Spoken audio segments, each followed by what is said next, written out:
Good morning everyone. You're most welcome in RVL School online classes. Student, myself Shikha Sharma, Assistant Teacher of RVL Public School. This video is for Standard 4th, Chapter number 2, and the chapter name is How the Camel Got Its Hump. Subject is English first. Now I am going to read this chapter. Listen to me carefully. How the camel got its hump. Hump means होता है कूबड़.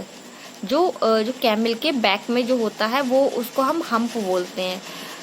Camel को hump कैसे मिला? Okay. Long ago, बहुत समय पहले, when the world was new and the animals had just begun to work for man. बहुत समय पहले जब जो वर्ल्ड था, संसार था, वो नया था. And the animals had just begin to work for man. और एनिमल्स ने, जानवरों ने आदमियों के लिए वर्क करना शुरू किया था. There lived a camel in a desert. तब रेगिस्तान में कैमल रहते थे. It was a lazy fellow. ये बहुत ही ज़्यादा लेजी फेलो था, बहुत ही ज़्यादा आलसी प्राणी था. And did not want to work. और काम करना नहीं चाहते थे.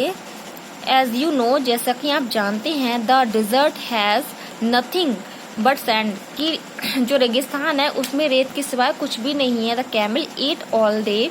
जो कैमल था वो पूरा दिन खाता था. ही एट थोर्न्स एंड स्टिक्स. वह जड़े खाता था, झाड़ियाँ खाता था. And what ever he could get. और जो भी उसे मिलता था वो सब खाता था. ही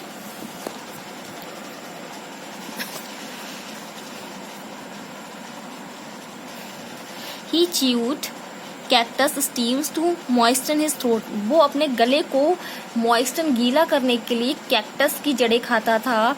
समटाइम्स, कभी कभी, he walk to the edge of the desert. वह रेगिस्तान के किनारों पर टहलता था. Where the grass was green and juicer. जहाँ की जो रेगिस्तान के जो किनारे जो प्लेस होता है वहाँ पर ग्रास होती थी जो ग्रीन थी और जूसर थी जिसमें बहुत सारा जूस था.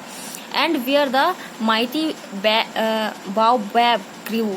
जहाँ पर जो ये बाओबैब जो वर्ड है, इसका मीनिंग होता है, ये ट्री होता है, ये ट्री का नेम है जहाँ पर ये पेड़ उगता था. And he had a feast that day. और उस दिन उसे दावत मिलती थी. As he loved the fruit of the baobab tree. और जो कि उसे उस बाओबैब ट्री का फ्रूट बहुत पसंद था. Most of the time he sat below a huge sand dune. Most of the time, ज़्यादातर समय, he sat below a huge sand dune. वो एक रेत के टीले के नीचे बैठा रहता था. सैंड मीन्स होता है रेत और ड्यून मीन्स होता है टीला. And if any creature spoke to him. अगर कोई भी प्राणी उससे बोलता था तो ही जस्ट सेड, यह सिर्फ कहता था हम. वन फाइन मॉर्निंग, एक सुबह, horse came up to him and said. एक हॉर्स, एक घोड़ा आया किसके पास? कैमल के पास. एंड सेड, और कहा, good morning mister camel. Good morning mister camel. Why do you sit here all alone. तुम अकेले यहाँ क्यों बैठे हो? प्लीज कम, प्लीज आओ. And live like the rest of us. और हमारी तरह जीवन व्यतीत करो. The camel open his sleepy eyes and said. जो कैमल था उसने अपनी सोती हुई आंखें खोली. एंड सेड, और कहा, हम. और उसने सिर्फ एक ही वर्ड बोला, हम. So the horse went away and told the man. इसलिए जो हॉर्स था वो चला गया और उसने ये सब उस आदमी को बताया. नेक्स्ट डे, अगले दिन, a dog came and told the camel. एक डॉग आया कैमल के पास और कैमल से कहा, लुक, देखो, what I do for man. कि मैं मैन के लिए क्या करता हूँ. He throws a stick. वह स्टिक फेंकता. And I bring it back to him. और मैं वो स्टिक उस आदमी के लिए वापस लेके आता हूँ. कम विद मी, मेरे साथ आओ. And do the same. और जो वही करो जो मैं करता हूँ, हम. Replied the camel. कैमल ने क्या रिप्लाई किया? वही वर्ड बोला, हम. Then an ox came to the camel. तब एक बैल कैमल के पास आया. He had a yoke on his neck. Yoke होता है, योक हम उसको बोलते हैं जो ऑक्स होता है उसके जो गले में डाल के रखते हैं रस्सी से बांध के, उसको हम योक बोलते हैं. He had a yoke on his neck. उसके गले में योक था. ओ कैमल, अरे camel, of the desert, desert के camel, said the ox, ox ने बोला, बैल ने बोला, come and join with me, आओ और मुझे ज्वाइन करो, help the man and plough his field like me, मनुष्य की हेल्प करो और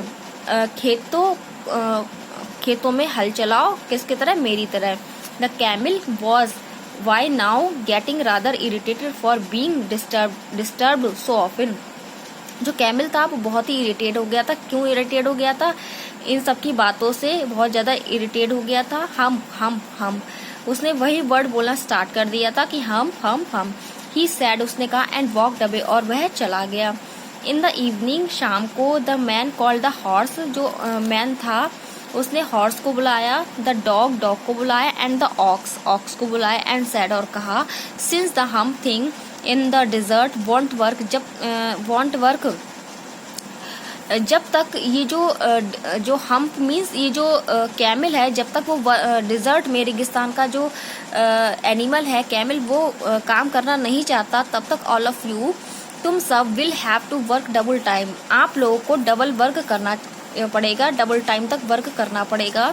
this made all the three very angry, इस चीज ने तीनों एनिमल्स को बहुत एंग्री कर दिया, बहुत गुस्से में ला दिया। They held a meeting at night to decide their course of action, they held a meeting at night, उन्होंने रात में एक मीटिंग रखी, टू डिसाइड, ये डिसाइड करने के लिए, निर्णय लेने के लिए, देयर कोर्स ऑफ एक्शन, अपने काम को। एज दे सेट थिंकिंग, जब वे ये सोच रहे थे, the genie of the desert, the genie of the desert appeared there, जब वो सब ये सोच रहे थे, the genie of the desert, जो डिजर्ट का, रेगिस्तान का जिन्न था, अपीयर्ड देयर, वहां प्रकट हुआ। व्हाट्स द प्रॉब्लम, क्या प्रॉब्लम है? Why are you sitting so calm, तुम लोग इतनी शांति से क्यों बैठे हो? The genie of the desert asked them, जो रेगिस्तान का जिन्न था उसने उन तीनों एनिमल्स से पूछा। The poor creatures thought of taking help of the genie of the desert, the poor creatures, जो वो बेचारे जो प्राणी थे, थॉट, उन्होंने सोचा, of taking help of the genie of the dessert, रेगिस्तान के जिन्न की हेल्प लेने के बारे में सोचा। ओह जेनी ऑफ द डिजर्ट, रेगिस्तान के जिन्न, दे सैड, उन्होंने कहा, इज इट राइट, क्या ये सही है, for someone to remain idle all day long, क्या ये सही है किसी प्राणी का पूरे दिन आइडियल होकर रहना, मीन्स आलसी बने रहना? दे आस्क्ड, उन्होंने पूछा। सर्टेनली नॉट, बिल्कुल नहीं, रिप्लाइड द जेनी, जेनी ने कहा, जिन्न ने कहा। वेल अच्छा, सेड द डॉग, डॉग ने कहा। There is a creature in the middle of the desert with long legs and a long neck, एक जो रेगिस्तान है उसके बीच में एक प्राणी है, कैसा है? लॉन्ग लेग्स वाला, लंबी टांगों वाला और लंबी गर्दन वाला। ही इज वेरी लेजी, वो बहुत लेजी है। He doesn't like to work like us, वो हमारी तरह काम करना पसंद नहीं करता है। Okay students, now wait for my next video. Thank you and have a nice day.